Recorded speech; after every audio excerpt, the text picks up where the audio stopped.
News viewers வணக்கம். Ganeshwari Prema. Crime story திருச்சியில் நடந்த ஒரு சம்பவத்தை பற்றி தான் பார்க்க போகிறோம். இப்போ இது ஒரு கிரைம் ஸ்டோரி இல்லை, இது ஒரு தற்கொலை. இது தற்கொலை பற்றி நம்ம டீட்டெயில்ஸ் இப்போ பார்க்கலாம். மீரா ஜாஸ்மின் சொல்லிட்டு அந்த பொண்ணு திருச்சியில் ஒரு டிகிரி ஹோல்டர், பிரபலமான கம்பெனிக்கு இன்டர்வியூக்கு போகிறாங்க திருச்சியில். அந்த பொண்ணு ஃபேமிலி மெம்பர்ஸ்ட்டு நான் இன்டர்வியூக்கு போகிறேன்னு சொல்லிட்டு கிளம்புறாப்படி. பட் அந்த பொண்ணு ஈவினிங் ஆக அந்த பொண்ணு வீட்டுக்கு வரல. எந்த விதமான தகவலும் இல்லை, அந்த பொண்ணுக்கிட்ட எந்த விதமான ஃபோன் காலும் வரல. பேரண்ட்ஸ் ரொம்ப பயந்து போய் போலீஸ் ஸ்டேஷனுக்கு போய் திருச்சி போலீஸ் ஸ்டேஷனில் போய் புகார் பண்ணுறாங்க. இந்த மாதிரி மீரா ஜாஸ்மின் இன்டர்வியூக்குன்னு சொல்லிட்டு போனாங்க, ஈவினிங் வரைக்கும் வரவே இல்லை, நாங்களும் ரொம்ப இடத்துல தேடி பார்த்தோம் அப்படின்னு சொல்கிறாங்க. அப்புறம் உடனே இவங்க போலீஸ்காரங்க இம்மீடியட்டாக ஆக்ஷனில் இறங்குறாங்க. எல்லாம் தேடி பார்க்குறாங்க, இந்த சிசிடிவி எல்லாத்தையும் தேடி பார்க்குறாங்க. பார்த்தா இந்த பொண்ணு ஃபைண்ட் அவுட் பண்ணவே முடியல. அப்புறம் போலீஸ்காரங்களுக்கு ஒரு தகவல் வருது. இந்த சாணமங்கலம் ஃபாரஸ்ட் ஏரியாவில் ஒரு பொணம் ஒரு பொண்ணோட பாடி எரிஞ்ச சூழ்நிலையில் இருக்குதுன்னு சொல்லி இம்மீடியட்டாக போலீஸ்காரங்க அங்கே போகிறாங்க. போய் பார்க்குறாங்க. போய் பார்த்தா அவங்க பேரண்ட்ஸையும் கூப்பிட்றாங்க, மீரா ஜாஸ்மின் பேரண்ட்ஸையும் பாருங்கன்னு. அவங்க பார்த்தா அவங்க கன்ஃபார்ம் பண்ணுறாங்க, ஆமாம் என்னோட பொண்ணு தான் அப்படின்னு சொல்லி. இம்மீடியட்டாக அவங்க அதை அனலைஸ் பண்ணி எங்களுக்கு டவுட்டாக இருக்குது சில பேர்த்து மேலேன்னு அவங்க சொல்கிறாங்க.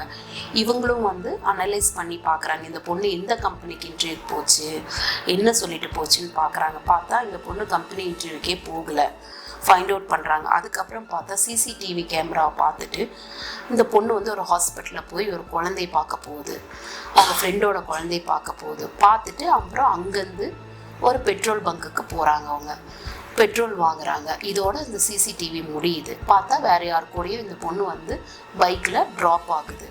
இவங்க என்ன நினச்சிக்கிறாங்கன்னா, இவங்க ஃபேமிலி மெம்பர்ஸ் என்ன சொல்கிறாங்கன்னா, இந்த மாதிரி என் பொண்ணு ஒரு பையனை லவ் பண்ணிகிட்டு இருந்தா, அந்த பையனும் லவ் பண்ணிகிட்டு இருந்தாங்க, எங்களுக்கு அவங்கள பிடிக்கல, நாங்கள் பிரிச்சிட்டோம், அந்த பையன் அதை அவமானம் தாங்க முடியாமல் இறந்துட்டான், அவங்களோட தங்கச்சியோட குழந்தைய தான் பார்க்க போயிருக்கிறா என் பொண்ணு, அங்கே தான் அவங்க ஏதோ பண்ணியிருக்காங்க அப்படின்னு சொல்லிடுறாங்க. அங்கே போய் பார்த்தா இந்த பசங்க இந்த பொண்ணுக்கிட்ட ஹாஸ்பிட்டல் வெளியில் நின்று பேசிகிட்டு இருந்த மாதிரி சிசிடிவி கேமரா பார்க்குறாங்க. பார்த்துட்டு இந்த பசங்க மேலே டவுட் ஆகி இந்த பசங்களை அரெஸ்ட் பண்ணிடுறாங்க.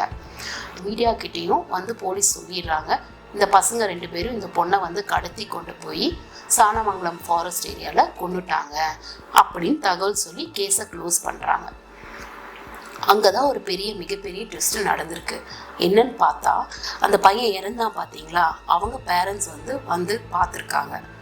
பார்த்து போலீஸ்கிட்ட என்ன சொல்லியிருக்காங்கன்னா, இல்லை இந்த பசங்கள்லாம் எதுவுமே பண்ணல, இந்த பொண்ணு தினமும் இந்த பையன் இறந்த 9 மாதமும் தினமும் நைட்டு இந்த மொபைலுக்கு மெசேஜ் அனுப்பிச்சிடுவான், எங்களை வீக்லி அந்த பொண்ணு பார்க்கும், அதே மாதிரி அந்த பொண்ணு தினமும் ஃபோனில் பேசும், இந்த ஃபோனை சுவிட்ச் ஆஃப் பண்ணாதீங்க, நான் அவனை ரொம்ப லவ் பண்ணுறேன், இந்த ஃபோனை சுவிட்ச் ஆஃப் பண்ணாதீங்கன்னு சொல்லி தினமும் நைட் அந்த பொண்ணு அந்த ஃபோனுக்கு மெசேஜ் பண்ணுது.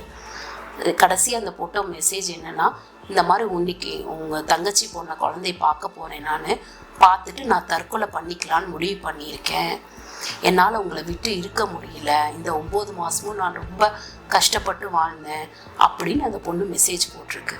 இந்த மெசேஜை உடனே அந்த பேரண்ட்ஸ் காட்டுறாங்க போலீஸ்காரங்கள்ட்ட. காட்டுற சமயத்திலேயே போஸ்ட்மார்ட்டம் ரிப்போர்ட்டும் வருது.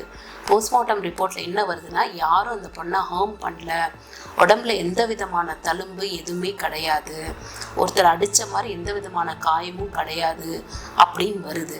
அந்த பொண்ணா பெட்ரோல் போட்டுட்டு எரிச்ச மாதிரி தான் காட்டுது. உடனே என்ன பண்ணுறாங்கன்னா, போலீஸ்காரங்க மறுபடியும் சிசிடிவி எல்லாம் அனலைஸ் பண்ணும்போது தான் தெரியுது, இந்த பொண்ணு அவங்களுக்கூட பேசிட்டு அந்த பொண்ணு தனியாக போய் பெட்ரோல் பங்க்கில் பெட்ரோல் வாங்கிட்டு அங்கேருந்து யாருக்கிட்டேயும் லிஃப்ட்டு கேட்டு அந்த ஃபாரஸ்ட் ஏரியா வரைக்கும் போகுது.